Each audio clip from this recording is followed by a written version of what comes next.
Baba 3 olim birisini 10 tiyin qamaykan, bilimi cho'ngka.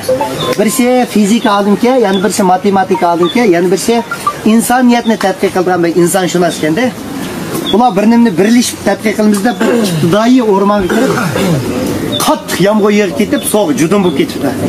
Bir uy tipi pana olmaylida bir dehqonning kapsiga kirsa, va kelinglardan Aqko'l dehqon degan.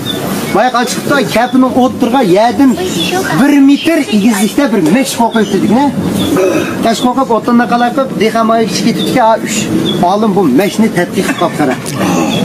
Av fizika olimi debdi-da, ma meshni nima uchun 1 metr egizib qo'ydi bilamsizlar? Chunki bu 1 metr egizib bo'lsa, ma uyning ustiga mana fizikalik jihatdan cho'ngroq issiqlik yetadi. Siz av matematikadan xato 100% xato. Sen meshning diametri qaramamsa, yiqilsiz. Bu 80 santimni ochganda buni 1 metr men egizara qilsa buni. Shu chaqda bu odamlarga qolaylik bo'ladi.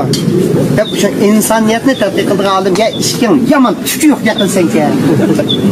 Bu odamlar burun o'tda shunday amroqdi. Shunlashqa men o'tni hurmat qilamiz deb men meshni 1 metr egizib ko'tarib, men kindik bilan tang qo'yibdi deb 300 so'qishib kanaydigan siqish ketibdi. Shuna dehqon kirib, "Nim bo'ldinglar?" deb bu yuzanligina bo'ldi, biz mushishga o'xshaymiz. Nim uchun mush mashni yerdan 1 metr egizib qilib qo'ydingiz dehqon deb boshqa ish yo'q, shu kanay yetmay mashta.